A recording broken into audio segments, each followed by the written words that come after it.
자, 오늘 주신 본문의 말씀 가지고 끝까지 아름답게 마지막도 향기롭게, 끝까지 아름답게 마지막도 향기롭게 라는 제목으로 하나님 말씀을 증거하도록 하겠습니다. 다윗의 밧세바 사건 지난 시간까지 살폈는데요, 그 수치스러웠던 다윗의 밧세바 사건 이후에 또 다른 범죄 사건입니다. 바로 다윗이 인구조사를 벌이는 사건을 오늘 다루고 있습니다. 인구조사가 왜 나쁜 건가요? 그죠? 인구조사 할 수도 있잖아요. 그죠?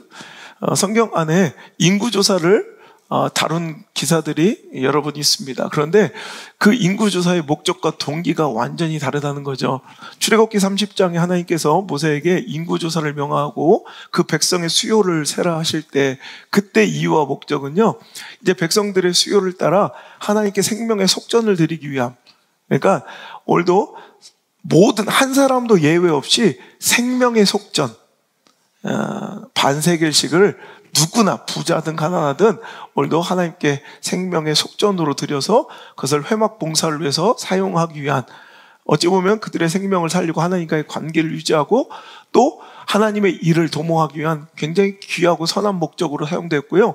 민수기에서 단행된 인구조사는 바로 하나님이 이렇게 너희들을 보호하시고 함께 하셨다라는 은혜의 기억, 그리고 더 나아가 이제 그들은 이제 하나님의 군대, 하나님의 군사로서 오늘도 공동체 의식을 함양하기 위한 그런 선한 목적과 동기로 그들은 인구조사를 했다는 거예요.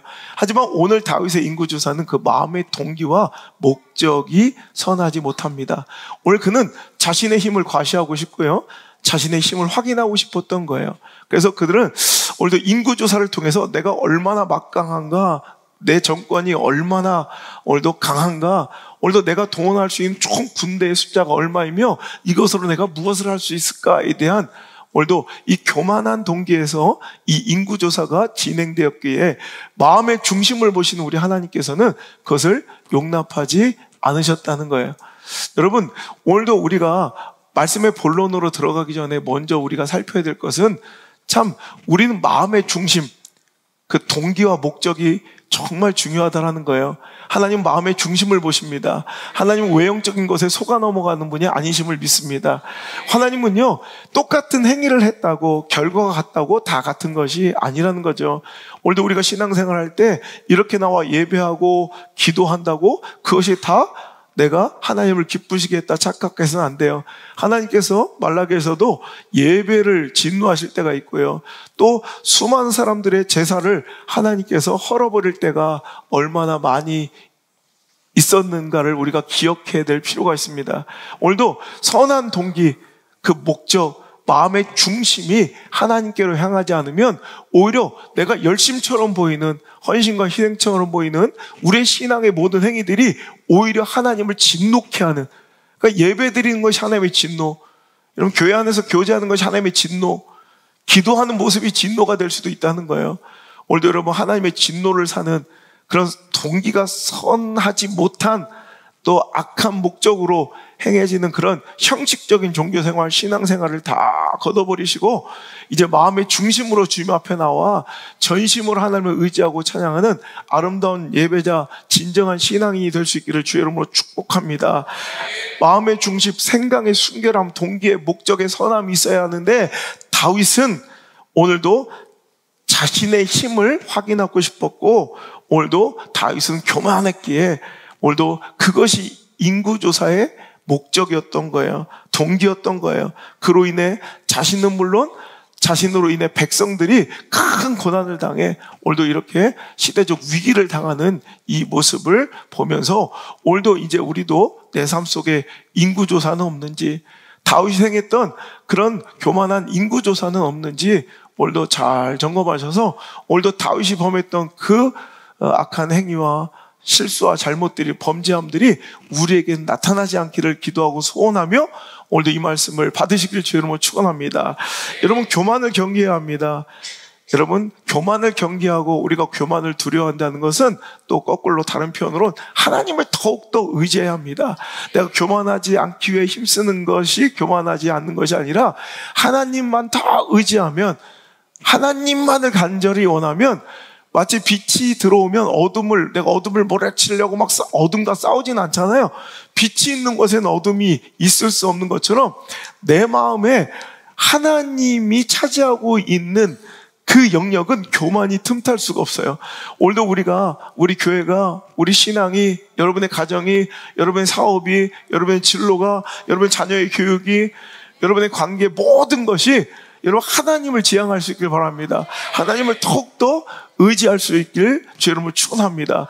그래야 다윗과 같은 실수를 범하지 않고 다윗과 같은 이런 불행한 결말을 맞이하지 않을 수가 있다는 거예요. 근데 오늘 우리가 보면 다윗의 좀 억울한 면모를 볼 수가 있어요.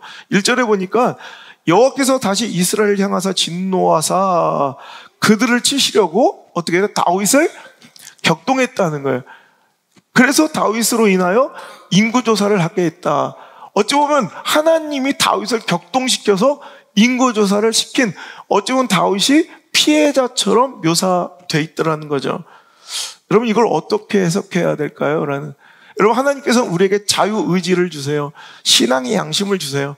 그래서 신앙의 양심을 따라 우리가 자유의지를 가지고 무언가를 선택하고 결정할 수 있도록 우리를 자유케 하시지, 우리를 꼭두가시처럼 부리고 복종시키는, 우리 위에 군림하시는 분이 절대 아니라, 이게 세상의 여타 모든 잡신들과 하나님이 다르신 유일한 특징이에요. 여러분 얼마나 멋있어요. 하나님은 우리에게 자유의지를 주세요. 사랑하기에. 신앙의 양심을 주세요. 사랑하기에. 여러분 내 속의 목적을 이루는 것이 그것이 자기의 의도라면 복종시키고 힘 있는 사람이 군림하면 그것이 아주 훨씬 더 손쉬운 방법이에요. 하지만 하나님은 우리를 사랑하시지 우리를 위에 군림하시는 분이 아니에요. 우리를 그냥 복종시키는 분이 아니에요. 사랑은 그런 것으로 빼앗고 쟁취할 수 없다는 거죠. 그래서 우리에게 신앙의 양심을 주시고 우리로 하여 자유의지를 가지고 우리가 스스로 선택할 수 있게 하세요. 그래서 오늘 이 표현은 다윗의 교만함이 있는데 그 교만한 마음을 하나님께서, 그가 인구조사를 하고 싶은 이 교만한 충동을 하나님께서 그냥 허용하셨다고 보면 돼요. 하나님께서 시켜서 다윗이 인구조사를 한 게 아니라, 그러니까 사탄이 틈탄 그의 마음, 그의 선택을 하나님 허용하실 때가 있어요. 가룟 유다에게도 사탄이 틈탔잖아요. 그의 마음에 들어가자 사탄이 예수님을 팔 생각이 들어요.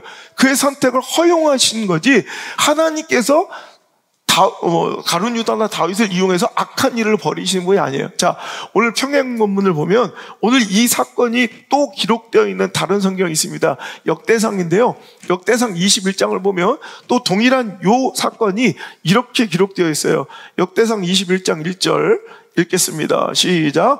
사탄이 일어나 이스라엘을 대적하고 다윗을 충동하여 이스라엘을 계수하게 아니라. 자, 여기서는 약간 다르죠. 자, 우리가 읽었던 사무엘하 24장, 지금 사무엘 상하를 통해서 우리가 지금 몇 달 동안 거의 반년 가까이 이제 말씀을 전하고 있는데, 자, 이제 사무엘서에서는 하나님이 다윗을 격동했다라고 나오지만 역대상에서는 사탄이 다윗의 마음을 충동했대요.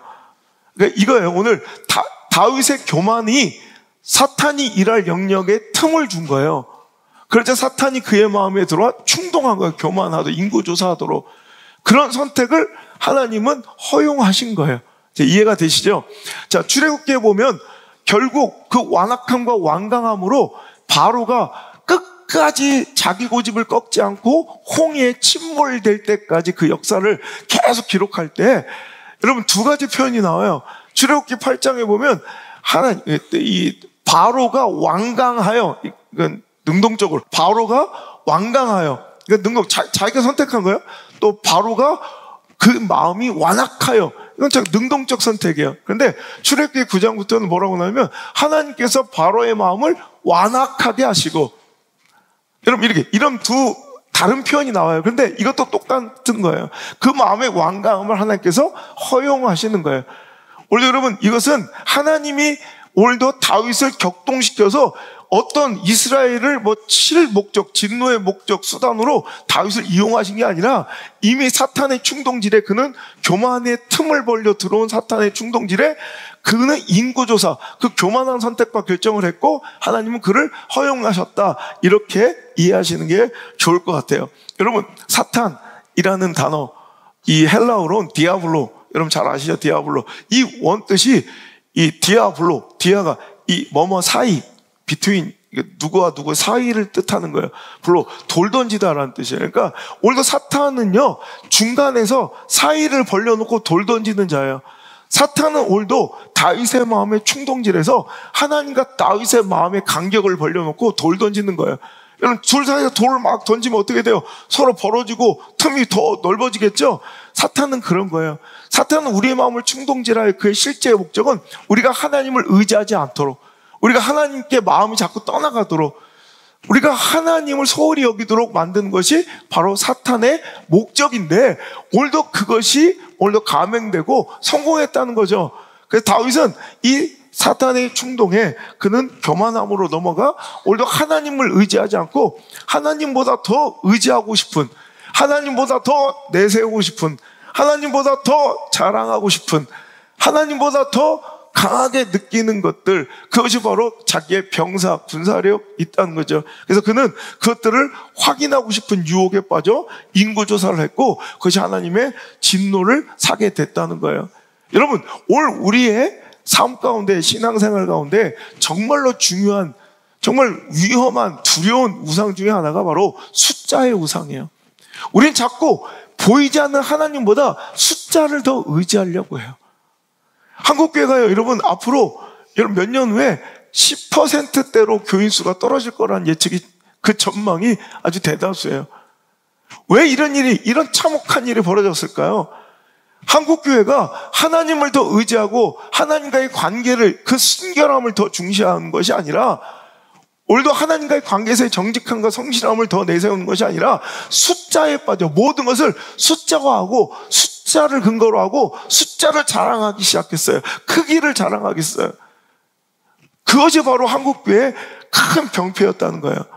몇 명이 모이는지, 몇 평인지, 건물이 껍데기가 얼마나 큰지, 여러분 몇 년을 믿었는지, 몇 대째 신앙인지, 여러분 숫자의 우상이 우리를 진짜 순결한 하나님과의 관계에서 멀어지게 만드는 틈이 될 수 있고 위험한 함정이 될 수 있다는 걸 기억하시길 바라요.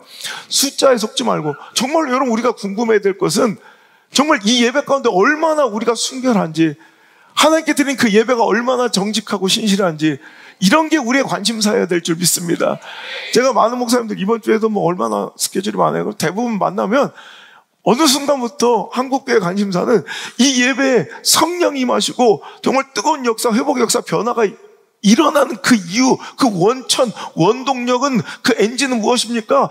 어찌하였게 하나님께서 택하시고 마음이 합하시게 보셔서 이것에 그 은혜를 주실까요? 이걸 물어보는 사람이 잘 없어요. 몇 명 모여요? 예산이 얼마예요? 여러분, 이런 숫자의 우상에 빠진 한국교회가 역설적으로 아이러니하게도 숫자의 우상에 빠져 숫자를 자랑하다가 오히려 숫자의 감소를 다윗처럼, 여러분 이런 인구조사가 숫자를 자랑하고 숫자를 내세우다가 올해 7만 명이 죽어 인구가 감소하는 것처럼 오늘도 우리가 자랑하는 것들이 오히려 깨어지고 박살나는 그런 모습을 볼 수가 있다는 거예요. 오늘 여러분 다윗의 교만은요, 이 요압과 같은 허접한 사람도 눈치챌 만큼 여러분 너무나도 속이 뻔한 것이었어요. 요압이요, 왕이, 다윗 왕이 인구조사를 명령하자 3절 본문의 말씀 볼까요? 시작.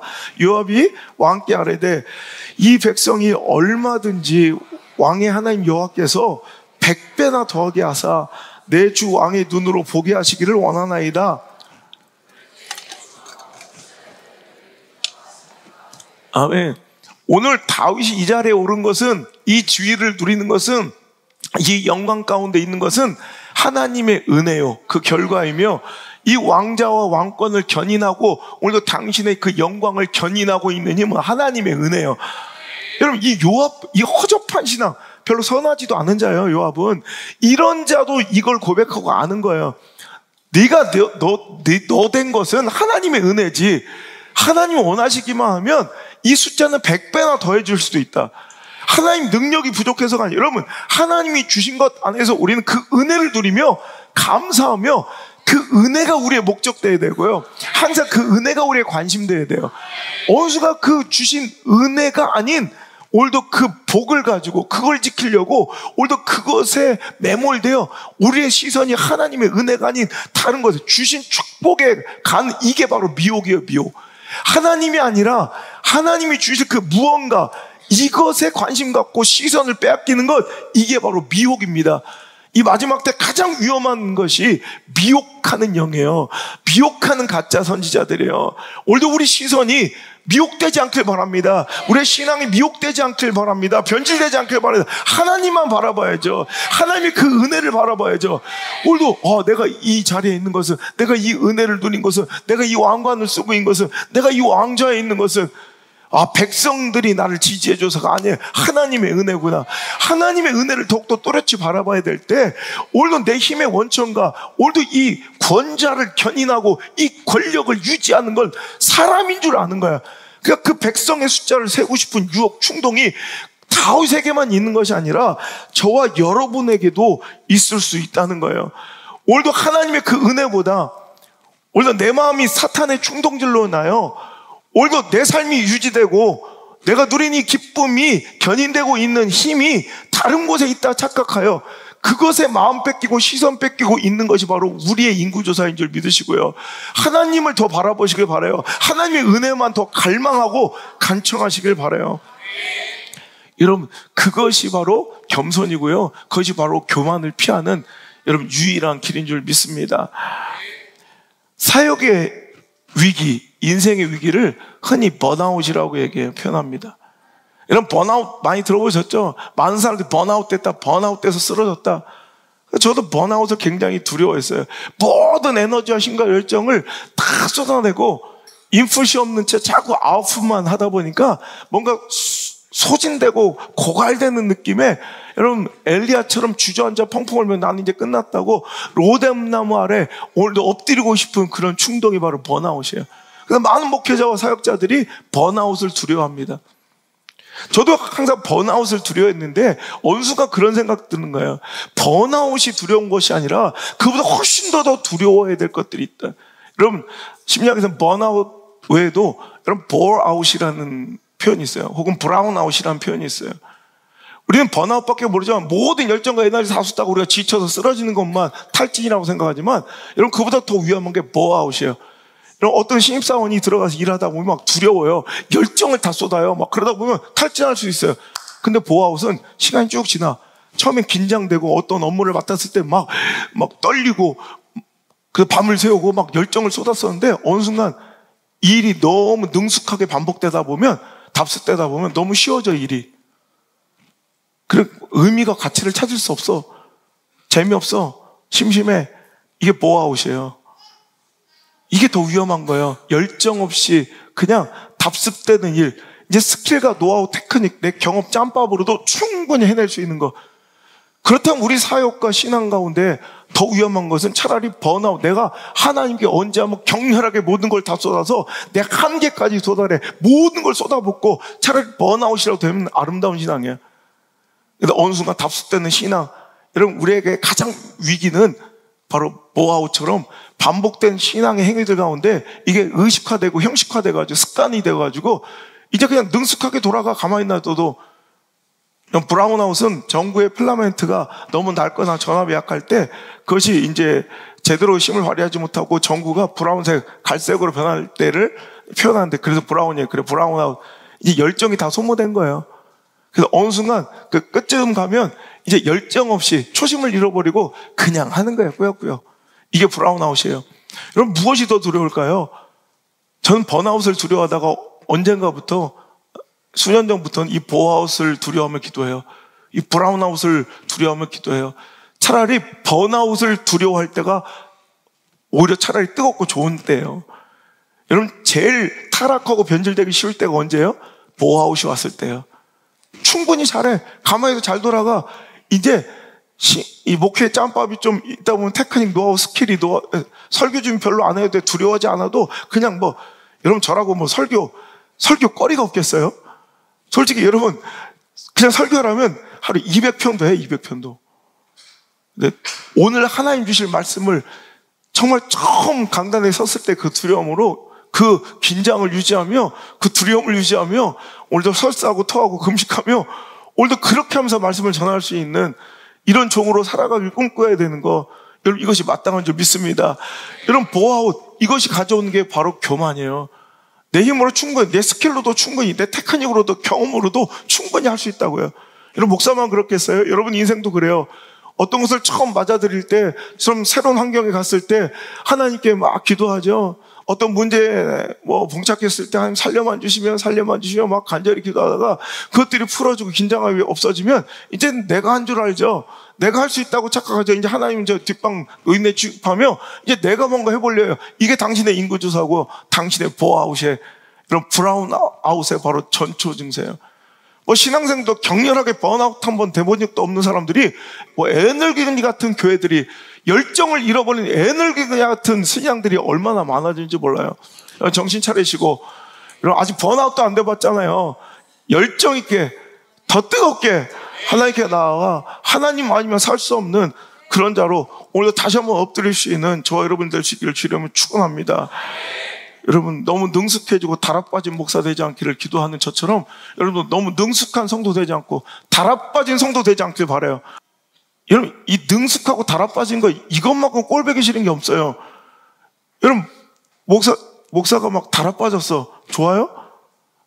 여러분 맨날 긴장하고 막 어떻게 할 줄 모르고 막 설사하고 이게 차라리 낫잖아요. 두려워하는. 여러분도 마찬가지예요. 여기 있으면 여러분이 다락빠짐을 딱 여러분이 느낄 수 있는 것처럼 여러분 여기서도 여러분 다락빠짐이 딱 느껴져요. 여러분 정신 차려야 합니다. 예? 신앙은 늘 주님 앞에 떨리고 두려움이에요. 나 같은 죄인이 어떻게 말씀 앞에 서는데 두렵지 않을 수가 있고 깨어지지 않을 수 있냐는 거예요. 능숙한 판정단처럼 앉아있지 말라고요. 여기는 오디션장, 당신 앞에 설교 발표회가 아니라고. 말씀 앞에 정직하게 서서 깨질 준비하고 나오시고요. 두려움으로 나오세요. 그래야 내 영혼 안전하고 살아납니다. 여러분 하나님 없이도 잘할까봐 두려워하는 거예요. 여러분 제가 지금 12년 동안 매일 집회해요. 여러분 3,000교회 넘게 집회해요. 못해서 맨날 금식하겠어요? 못해서 맨날 벌벌 떨겠어요? 하나님 없이도 잘할까봐 두려운 거예요. 하나님 없이도 막 그냥 뭔가 이렇게 막 회중들의 엄청난 이런 환호를 받을까봐 이게 두려운 거예요. 여러분 차라리 그럼 죽을 쓰고 망해버리는 게 나아요. 하나님 없이도 잘 될 수 있는 그 다락빠진 인생, 능숙한 인생이라면 차라리 죽 써버리고 망해버리는 게 또 다른 소망이고 기회를 주시는 거예요. 오늘 여러분 인생 가운데 하나님 없이도 충분히 잘하는 영역이 있을까요? 이 정도면 능숙하게 스킬과 노하우로 이쯤은 하나님 없어도 될 것 같은 영역들이 보일 거예요. 정신 차리십시오. 거기가 바로 당신의 인구조사 현장입니다. 오늘 다시 한번 하나님 꼭 붙들고 하나님 아니면 당신 살 수가 없어요. 오늘도 간절함으로 다시 한번 주님 앞에 나 엎드릴 수 있길 바라요. 제가 나만의 인구조사가 벌어질 수 있음을 두려워하고 늘 하나님 앞에 엎드리는 것처럼 제 기도가 그래요. 개척 때부터 지금까지 이 기도 시편 71편 18절의 기도예요. 하나님이여 내가 늙어 백발이 될 때에도 나를 버리지 마시며 내가 주의 힘을 후대에 전하고 주의 능력을 장래의 모든 사람에게 전하기까지 나를 버리지 말아주세요.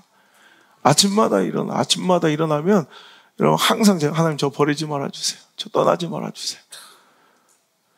저는 벌어지고 티끌이고 쓰레기오니 저 떠나시면 하나님 떠나시는 건 저는 아무것도 아닙니다. 제가 저희 존재를, 제 정체를, 제 본질을 알고 있사오니 주님 내가 백발이 될 때까지 이 입술이 닫혀질 때까지 눈 감을 때까지 하나님 저 떠나거나 버리지 마시고 입술에 선포되는 말씀이 진짜 설교되게 해주세요. 1,000번째 매일 드리는 기도 제목이에요. 그냥 설교자로 죽게 해주세요. 설교자로. 이런 우리 자기 새끼 뭐 되고 막 이런 거 한 번도 기도해 본 적 없어요. 그냥 마지막까지 설교하게 해주세요. 이게 제 1,000번째 지금 여러분 매일같이 드리는 여러분 기도의 제목이에요. 여러분의 기도 제목은 뭐예요? 하나님 없어도 되니까 잘 먹고 잘 사는 거예요? 여러분 인구조사 현장에서 떠나서 오늘 정신 차려서 하나님 아니면 저는 아무것도 할 수 없습니다. 엎드릴 수 있는 저 여러분 되시길 주 여러분 축복합니다. 여러분 요압이요 이때부터 다윗을 나중에 이제 반역에 동참하게 된 요압이 이때부터 다윗의 권위에 도전하기 시작해요. 역대상 21장 다시 한번 이 사건을 다루고 있는 다른 본문 역대상 21장 6절을 보면 요압이 왕의 명령을 마땅치 않게 여겨 레위와 베냐민 사람은 계수하지 아니하였더라. 일부러 두 지파는 빼버려. 물론 레위 지파는 인구조사에서 빠질 때도 있습니다. 그런데 일부러 베냐민 지파도 빼버리고 이렇게 왜? 왕의 명령을 어떻게 해요? 마땅치 않게 여겼대요. 할 수 없이 왕이 시켜서 하긴 하는데 싫은 거야. 이건 잘못됐다고 보는 거예요. 여러분, 다윗 왕은 자기의 권력과 권자를 자기의 힘과 그 권력의 안전성을 더 곤고하게 만들고 싶었지만 더 강하게 만들고 확고하게 만들고 싶어 인구조사를 하지만 보세요. 권력의 누수가 벌어지고 여러분 이 자리에 앉히신 분은 하나님이에요.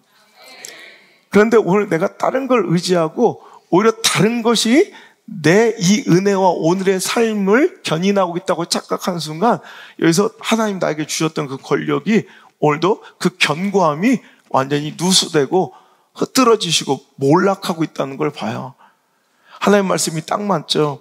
마태복음 23장 12절 누구든지 자기를 높이는 자는 낮아지고 누구든지 자기를 낮추는 자는 높아질 것이다. 다윗처럼 오히려 자기가 높아지려 하면 낮아져요. 낮아질 때 하나님께서 높여주세요. 야고보서 4장 10절에 주 앞에서 낮추라. 그리하면 주께서 너희를 높이시리라. 하나님이 높이시기에 안전한 거예요. 내가 스스로 올라가는 건 에너지도 많이 들고요. 반드시 이렇게 후유증이 나와요.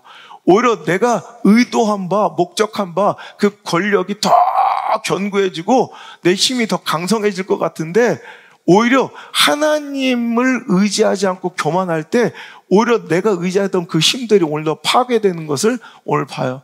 부하였던 요압, 이제 이 요압의 마음에 그 왕 리더에 대한 오늘도 이제 존경심과 그 권위가 이제 누수되고 이제 그 충성심이 흔들리기 시작하고 결국 나중에는 이제 배반의 자리에 서게 된다는 거죠. 여러분, 제가 얼마 전에 집회 갔더니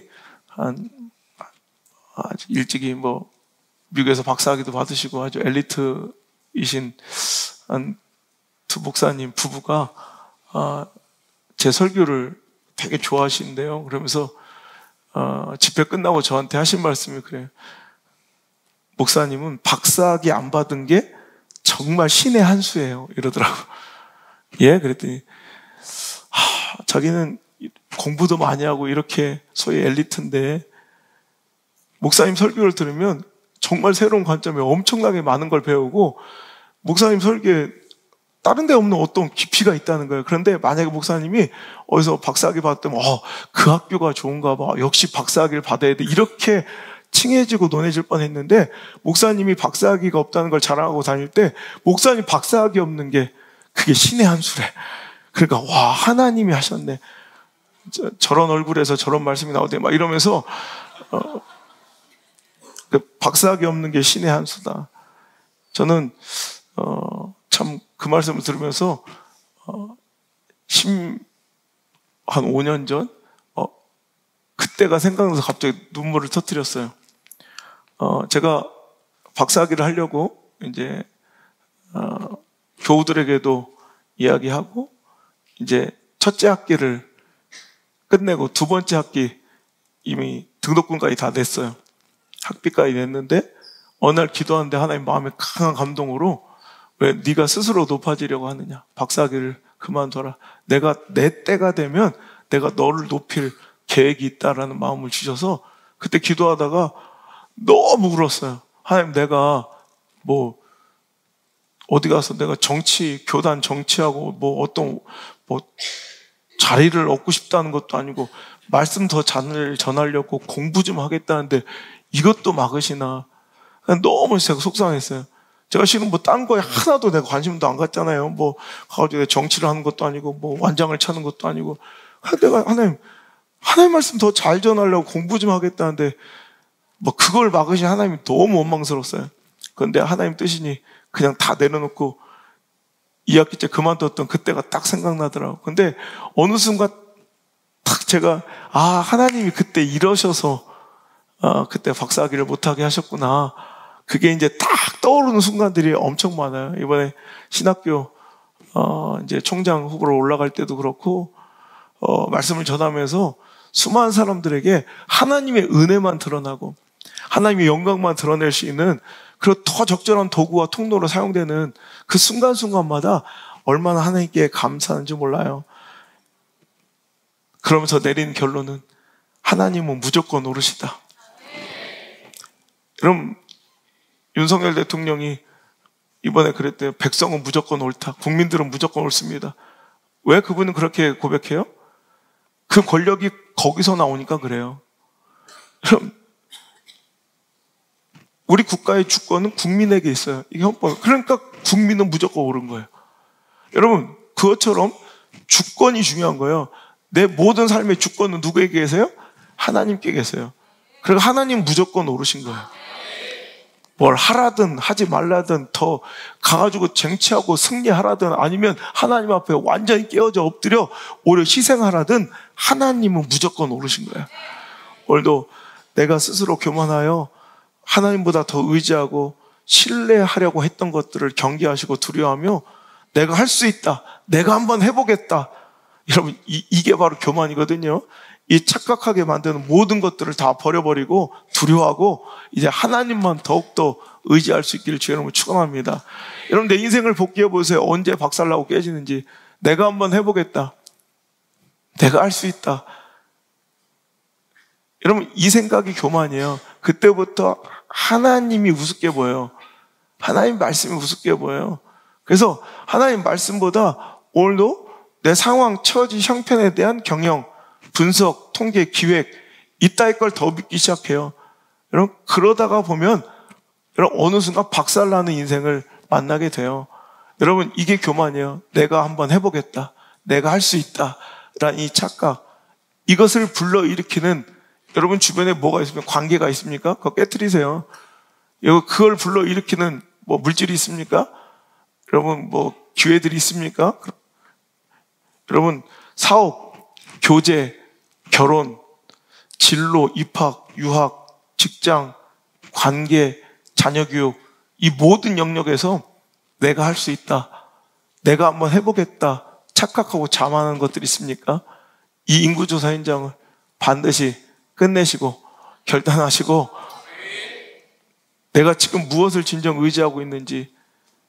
여러분, 다른 것은 다 하나님 의지하는 것 같은데 사업의 영역에서는, 교제의 영역에서도, 내가 결혼의 영역에서도, 내 진로를 결정하는 데서도, 대학을 입학하는 데 있어서도, 유학 가고 또 직장을 고르고 사람 관계 속에서, 자녀 교육 속에서도 정말 그 영역에도 내가 진짜 하나님을 의지하고 있는지, 하나님만 바라보고 하나님만 의지하고 있는지를 점검하고요.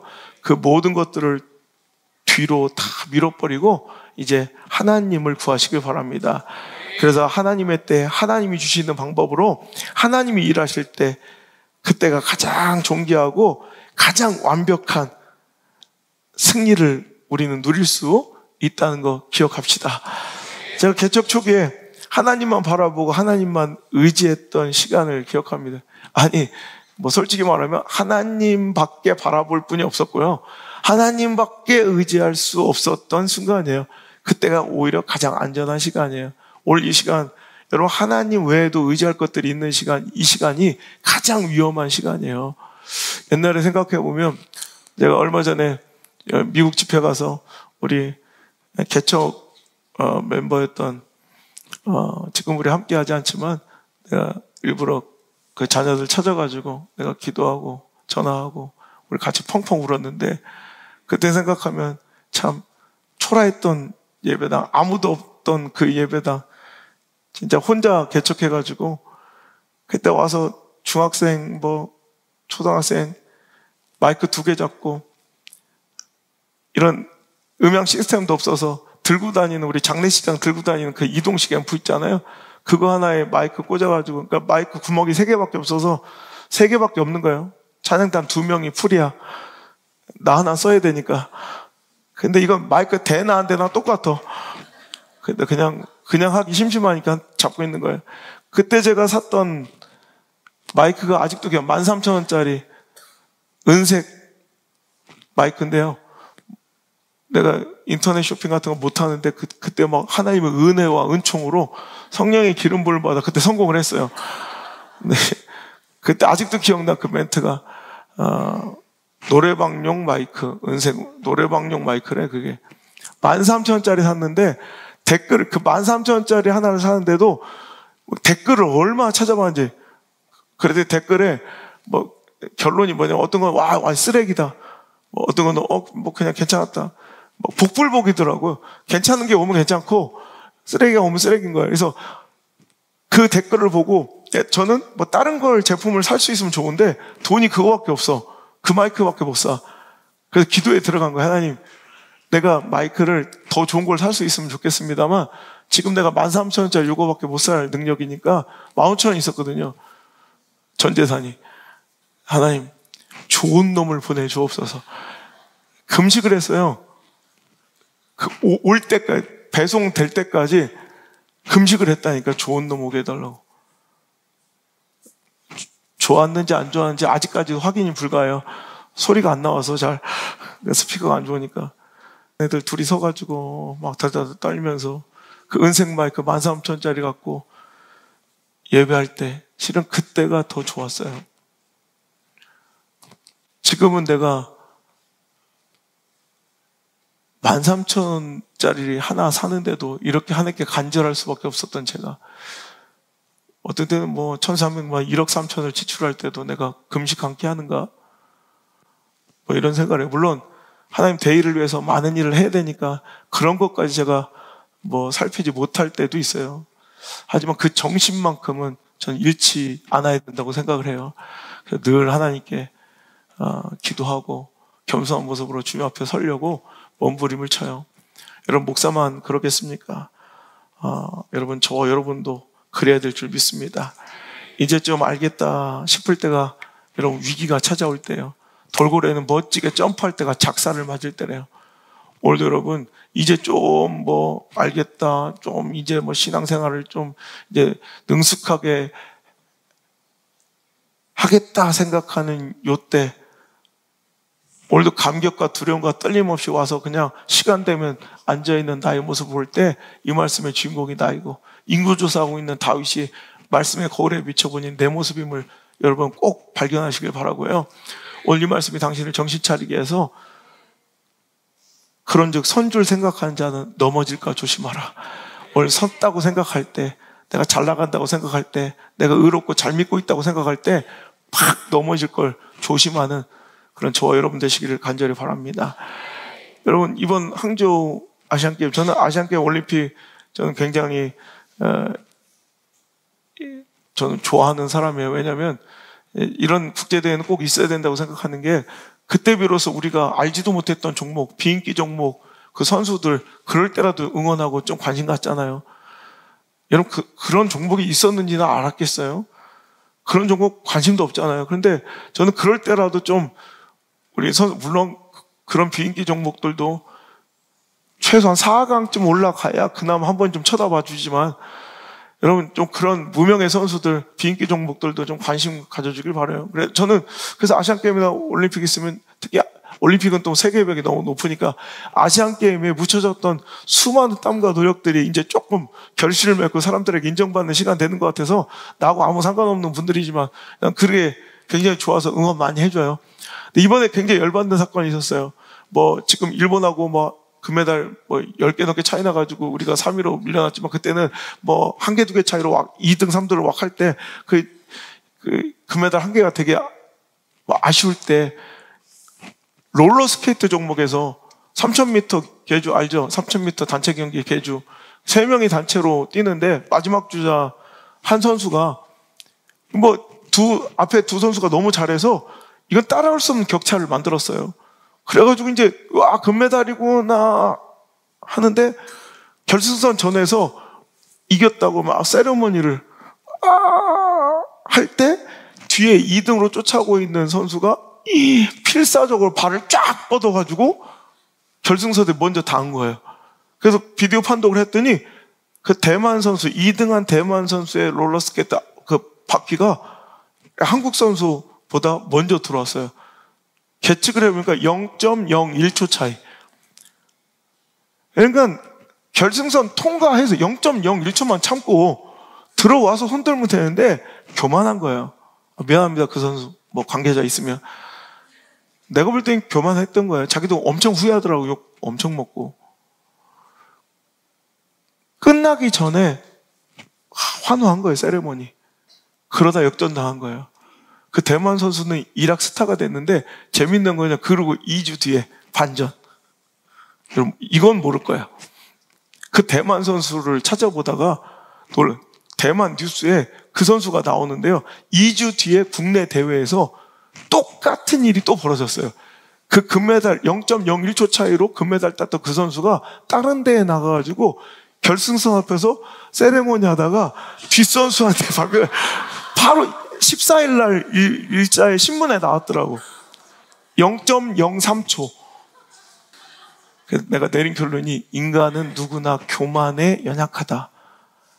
야, 한번 지가 그렇게 필사의 노력으로 겸손한, 여러분 다리 쫙 벌리는 게 뭐 쉽겠어요? 겸손한 거예요.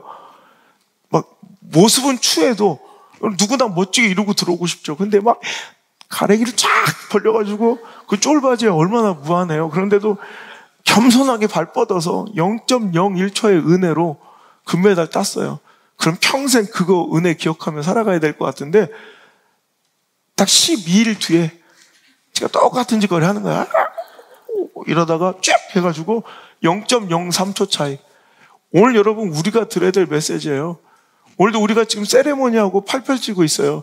높이 뻗어오른 그 세레모니 팔이 필요한 게 아니라 지금 이 순간은 모은 기도의 손이 중요한 거고 무릎 꿇은 그 겸손의 무릎이 여러분 필요할 때인 줄 믿으시고 다시 겸손의 자리로 돌아오시길 바랍니다. 인생은요 어차피 두 노선의 반응인 것 같아요. 절망적일 때 있고 잘 나갈 때 있어요. 요때 반응 잘하면 승리예요. 여러분 우리 인생의 승리의 비결에 대해서 지금 6개월 동안 배우고 있잖아요. 인생의 승리는 인생의 두 트랙, 두 노선이 있는데 그때 반응 잘하면 돼요. 첫 번째 절망할 때 여러분 겸손하게 하나님 의지하면 되고 그럼 잘 나갈 때 교만하지 말고 정말 방심하지 말고 하나님 더 의지하면 돼요. 이거예요. 여러분 베드로전서 5장 7절 8절 한번 읽어볼게요. 시작. 너희 염려를 다 주께 맡기라. 이는 그가 너희를 돌보심이라.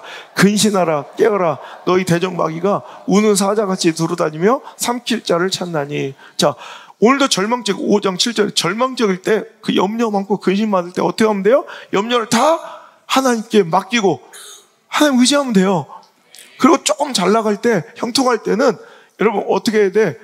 방심하지 말아야 돼. 근신해야 되는데 방심해.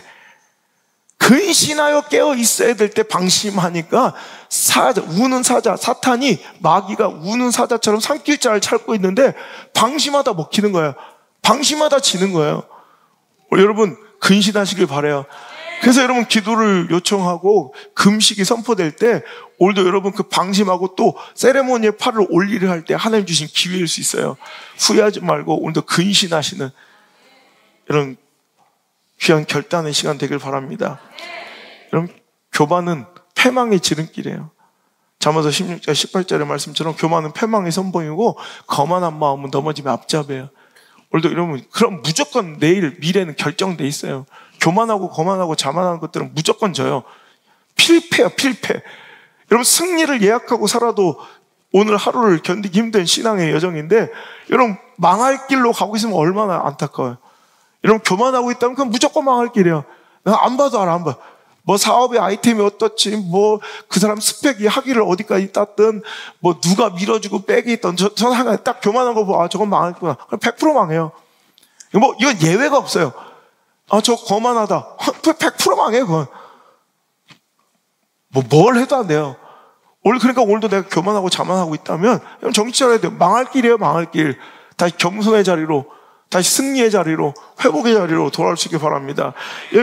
우리 세계 역사에도 흑역사 중에 하나가 전쟁의 흑역사 중에 하나가 1939년 11월에 겨울전쟁이라는 거 들어보셨어요? 소련이 작은 나라 핀란드를 침공한 거예요.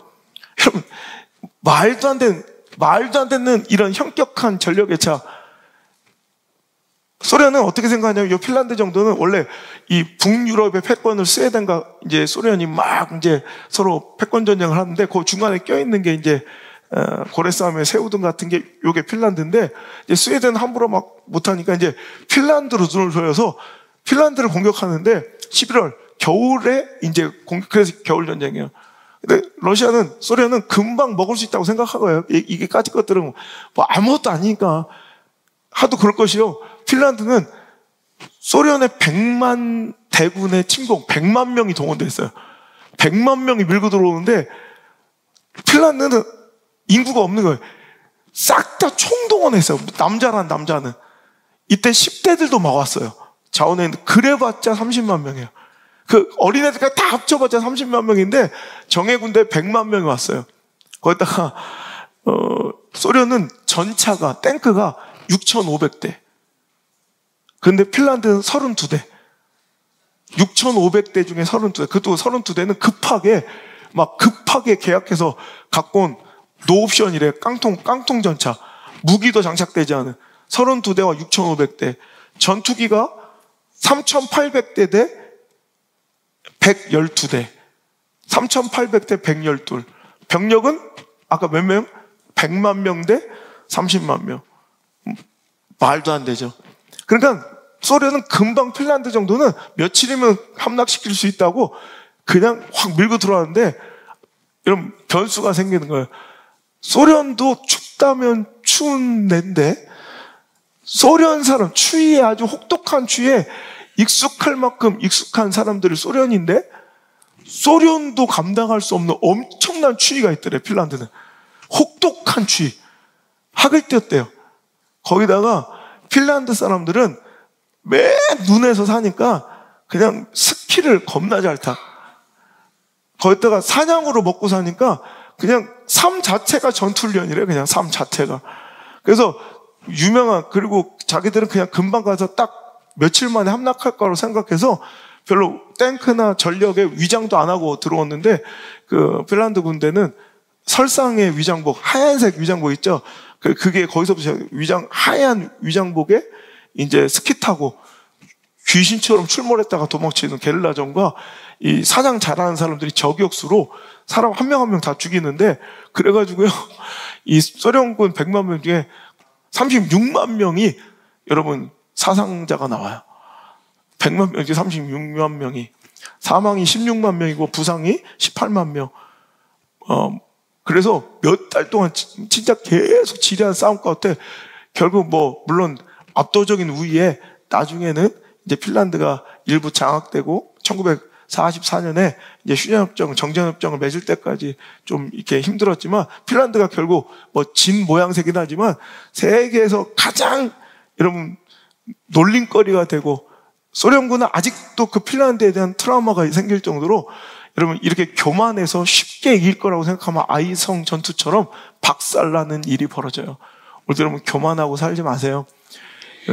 승리의 비결은 겸손이에요.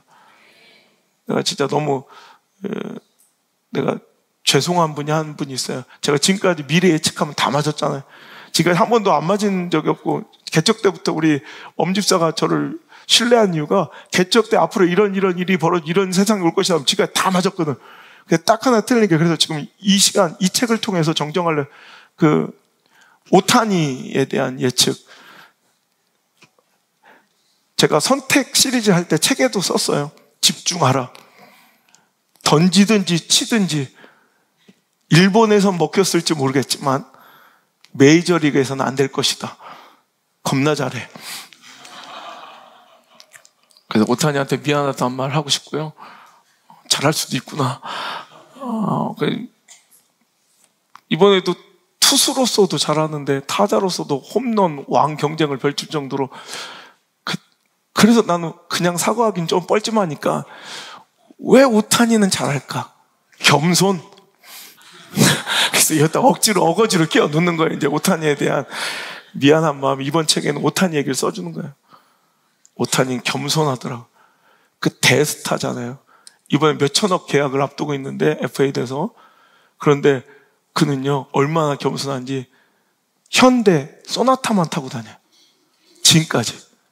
키가 장신인데 소나타를 타려면 접어서 들어가야 돼요. 꾸겨 들어가야 돼. 그런데도 보세요. 인성이 드러나죠. 혼다 안 타고 현대 타는 것만 봐도 그 친구는 참 좋은 사람이었구나 라는 생각을 해요. 도요타 안 타고 현대를 타는 게 내가 오해했구나. 그리고 정말 겸손하기로 유명하더라고요. 그런 사람들이 돼. 얼마 전에 손흥민도요. 손흥민 경기에 대한 뉴스도 있지만 비하인드 뉴스도 재밌더라고요. 이제 그날 매치에 굉장히 우수한 폼을 보이고 나서 그 매치에 그 경기에 가장 우수 선수로 이제 지목되어 가지고 인터뷰를 할 때, 여러분 보셨어요? 인터뷰할 때 갑자기 인터뷰 끝나고 마이크를 그 테이블에다가 아주 조심스럽게 내려놓는 그 모습을 영국 사람들이 엄청 칭찬하더라고.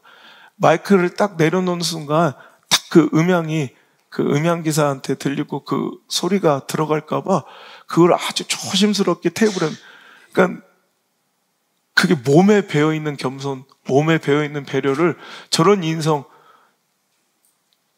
저런 성격, 성향이 그걸 대스타로 만들었다고 막 진짜 모든 신문에서 다 칭찬을 하더라고요. 운동도요, 싸가지 없는 애들은 별로 못해.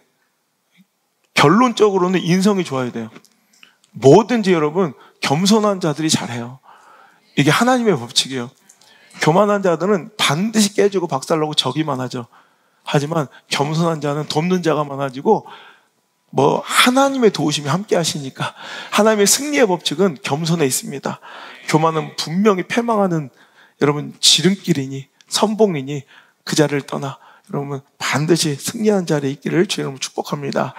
두 번째 메시지는 끝까지 아름다운 마지막이 향기로운 인생을 우리 꿈꾸시길 바랍니다. 오늘 말씀의 제목처럼 여러분 마지막이 아름다워야, 끝까지 향기로워야 그게 진짜 승리죠. 그렇지 않겠습니까? 여러분 꽃은 생명을 품고 있을 때만 향기로워요. 변질되고 부패되면 꽃은 악취를 뿜어요. 우리 인생과 신앙도 마찬가지입니다. 변질되고 오염되고 부패되면, 하나님과의 관계가 멀어지면, 신앙이 병들고 타락하면 우리 삶은, 신앙은 오히려 모습은 똑같은 것 같은데 더 능숙하고 세련돼진 것 같은데 악취가 풍기는 교회와 신앙과 인생이 돼요. 향기로운 인생, 마지막까지도 향기롭고 끝까지 아름다운 신앙과 교회의 길을, 또 목사의 길을 꿈꿔봅니다. 아까도 얘기했지만 저는 끝이 아름다웠으면 좋겠어요. 그래서 매일 기도하는 거예요. 하나님 끝까지 아름답게, 끝까지 진짜 말씀 전할 수 있게. 그냥 능숙하게 앵무새처럼 한 주 한 주 멋지게 속여가며 떼어가는 게 아니라 진짜 하나님께서 원하시는 말씀 받아서 두렵고 떨리는 마음으로 진지하게 정말 정직하게 하나님 말씀을 대언할 수 있는, 그거면 좋게요. 그냥 끝까지 내어뱉었던 그 강대상의 말씀이 진짜 설교였다고 인정받으면 성도가 1명이든 2명이든 10명이든 무슨 상관입니까? 그게 성공인 것 같아요.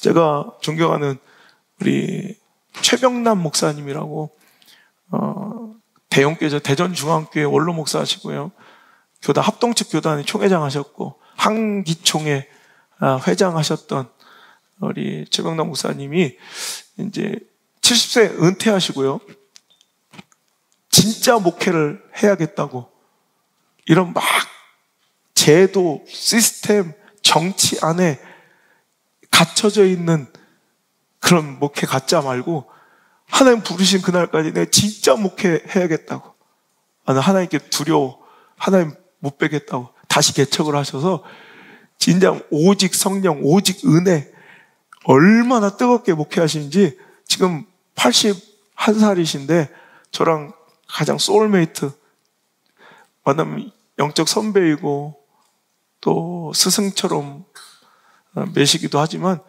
진짜 제 가장 친한 친구 중에 하나예요. 둘이 만나면 그냥 꼭 끌어안고 막 눈물이 흘러요. 맨날 인사 그냥 꼭 끌어안고 있는 거예요. 그냥 계속. 내가 매년 그 교회 집회를 가는데 이제 지난주에도 갔다 왔어요. 내년에도 또 가는데 참 난 저렇게 순결하게 예배하며 저 연세에도 그렇게 하염없이 하나님께 눈물로, 목사님이 저를 좋아하시는 이유가 안 목사도 눈물이 많아서, 하나님 앞에 눈물이 많아서.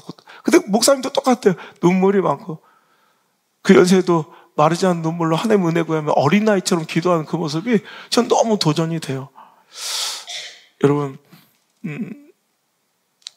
저 목사님과 그 사모님이 저한테 어제 그러시더라고요. 목사님 너무 고마워요. 매년 변치 않아서 우리 목사님 위해서 맨날 기도합니다. 안성 목사님 끝까지 마지막까지 저 모습이길 기도한대요. 전 이게 가장 진짜 위대한 기도고 이게 그 가장 진짜 인생의 성공, 목회의 성공인 것 같아요.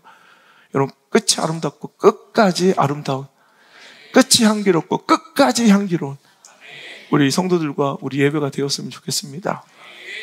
제가 온양 아산에 연합성회를 갔는데 한 분이 오셔서 막 사진을 찍길 청하시고 사인을 받으시면서 목사님 저 기억 안 나시죠? 그래서 예, 죄송합니다. 제가 기억을 못 하겠습니다. 했더니 목사님 10년 전 봤대요. 제가 어디 상가에 조그만 교회 거기를 자비랑 집회를 와주셨대. 근데 그때 그 모습하고 오늘 이 모습하고 똑같아. 안 변해서 너무 감사하다고 인사를 하면서 울면서 가시더라고. 앞으로 10년 뒤에도 안 변할 수 있을까요? 20년 뒤에도 안 변할 수 있을까요? 여러분, 이거예요. 이게 저의 가장 간절한 기도 제목이에요. 누군가 책을 고르는 좋은 기준에 대해서, 여러분들은 별로 필요 없는 정보겠지만 들어두세요. 저는 귀가 솔깃하더라고요. 좋은 책 고르는, 어떤 때는 제가 100권 정도를 책을 사면 그 중에 한 60권 쓰레기예요. 제 서재에 꽂지도 못해요. 근데 진짜 그렇게 해서 딱 한 권을 만나면 또 서재에 또 꽂는 거예요.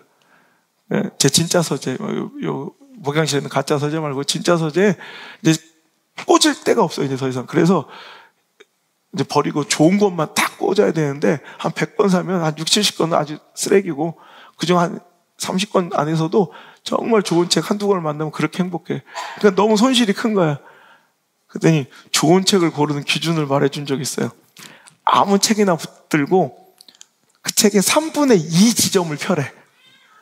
3분의 2 지점의 오른쪽 중하단 부분을 읽으래요. 그러니까 책이 있으면 관심 없지? 미안해. 나만 흥분해서. 3분의 2 지점을 펼쳐, 뒤쪽. 그리고 그 중에서 중하단 오른쪽에. 그래서 그 부분이 술술술술 잘 읽혀지면 여러분, 그것은 좋은 책일 가능성이 많대요. 내가 되게 공감을 했는데 대부분 작가들이 책을 쓸 때 가장 버거워하고 힘들고 여기서 접을까? 이런 마음이 딱 들 때가 3분의 2 지점이에요. 저도 그래요. 근데 그 부분에 문장이 잘 쓰여 있고 깔끔하게 읽힌다면 그만큼 그 책에 정성을 쏟았고 그분의 필력이 원체 좋은 작가라는 것을 증명한다는 거예요. 제가 굉장히 은혜를 받았어요. 그래, 내 인생의 책을 펼쳐도 3분의 2 지점이 아름다워야겠다. 딱 지금쯤이에요. 이제 살아온 날보다 살아갈 날이 훨씬 더 적어졌어요. 여러분도 지금 향기롭게 지금부터 더 아름답게 힘내서 포기하지 말고 대충 인생 책 쓰지 말고 오늘 한 페이지 정말 열심히 쓰세요. 아름답게 쓰세요. 제가 오늘 아침에 일어나서 기도해서 하나님, 이 하루가 웬 말입니까? 이 귀한 선물 주셨는데 허접하게 이 하루 쓰지 않게 하시고 이 주일 쓰지 않게 하시고 정말 최고로 가치 있게 이 한 주 쓰겠습니다. 이 하루 쓰겠습니다. 이렇게 기도하고 나왔거든요. 정성껏 쓰세요. 얼마 안 남았어요. 쓰레기 책 내지 말고 정말 멋지게 이런 마무리 할 수 있기를 주 이름 축복합니다. 끝까지 마무리도 향기로우려면 우리 내가 끝까지 하나님 붙들 수 있느냐, 이 싸움인데 다윗처럼 다른 데 눈을 돌리고 다른 걸 자랑하고 다른 데 관심 갖고 여러분 다른 거 의지하는 것보다 하나님께만 내 마음 쏟고 집중할 수 있는 내가 될 수 있는가, 이 싸움인데, 여러분 저는 이런 생각해요. 여러분이 하나님이 수단과 도구가 되지 않았으면 좋겠어요. 그럼 언젠가는 여러분 하나님 떠나가요. 관심이 떠나가. 왜? 그것만 필요해지고 충족되면, 어디서든 충족되면 되거든. 근데 하나님만 목적이면 끝까지 향기로울 수 있어요. 여러분 당신의 하나님을 향한 마음 외로움입니까? 그림입니까? 뭐든지 그냥 채우기만 하면 됩니까? 뭐든지 그냥 되기만 하면 됩니까? 전 그림이었으면 좋겠어요. 그분 아니면 채워질 수 없는, 그분 아니면 안 되는 그 마음으로 늘 예배 앞에, 하나님 앞에 나오시길 바랍니다. 한 번쯤 불타오르고 시대를 풍미하며 화려하고 위대한 업적을 남긴 사람들은 많지만 끝까지 향기롭고 아름다웠던 사람들은 잘 없는 것 같아요. 한 번쯤 확 불살라오르고 화려하고 시대를 풍미했던 사람들은 많은데 끝까지 아름다웠던 사람들은 별로 기억이 안 나. 그런 사역자, 그런 선배들을 만나면 참 존경스럽고 눈물나게 고마운 거예요. 덜 화려하고 무명이어도 끝까지, 아니 끝도 아름다운 인생, 참 보기 드물지만 우리가 꿈꿔봐야 할 줄 믿습니다.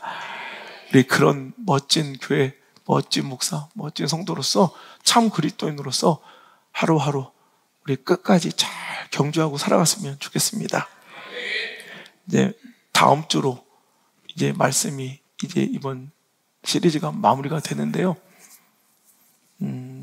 마지막에 가까워지니까 이런 생각들요. 제가 얼마 전에 그냥 되게 눈물이 났던 장면이 있어요.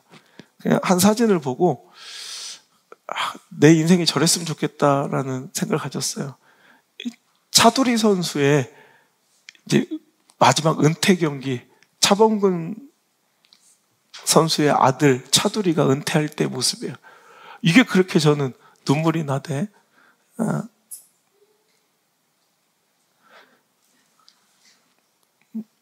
이 차두리 은퇴 경기에 차범근 아버지 감독님이 가서 그를 이렇게 딱 안아주는, 서로 펑펑 울고 있는데, 그때 제가 저 은퇴 경기를 봤거든요. 근데 뭐라 말을 이렇게 하더라고. 그 무슨 말 했는지 내가 얼마 전에 알았어요. 차범근 감독이 차두리한테 저렇게 울고 있는 차두리를 꼭 안고 차범근이 그랬대요. 차범근 아들로 태어난 거 잘했지? 이랬대요. 그래서 막 오열하고 같이 울었대요. 나 그때 너무 감동적이더라고. 그때 내가 유학 가 있는 아들한테 전화했잖아. 그냥 울면, 그냥, 아니야, 그냥 잘 있지? 그러고서 말하는데, 마지막에 그랬으면 좋겠더라고. 너 내 아들로 태어난 거 잘했지? 그러다 또 갑자기 감격에 겨우 막 그때 다시 이 설교문을 쓴 게, 그래, 마지막에 이런 이야기 나누며 서로 누가 먼저 가든, 뭐 이왕이면 먼저들 가세요. 내가 옆에 지켜줄 테니까. 근데 혹시 내가 먼저 가걸라, 내 옆에서 서로 간에 그랬으면, 누가 먼저 가든 간에 우리 교회 다니길 잘했죠. 좀 빡세고 힘들었지만 당신 자녀들 영혼, 신앙의 양육 여기에 바뀐 거 후회 없죠. 그러면서 서로 펑펑 울 수 있는 그날이 오게 되길 꿈꿉니다. 끝이 아름다워야 진짜 아름다운 것입니다. 오늘도 흐트러지지 말고 하나님만 의지하며, 우리 영혼은 하나님께 있을 때, 하나님 안에 있을 때가 가장 안전한 때임을 믿습니다. 찬양합니다.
주의 신실하신 그 사랑 온 땅과 하늘 위에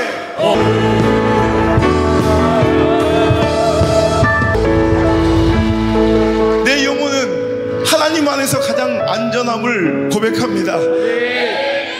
오늘 내가 이 자리에 있는 것은 주님의 은혜이며 그 무엇도 그 누구도 대체할 수 없는 하나님의 능력과 영광이 내 삶을 견인하고 내가 누린 이 모든 축복과 은혜를 이끌고 있음을 고백합니다.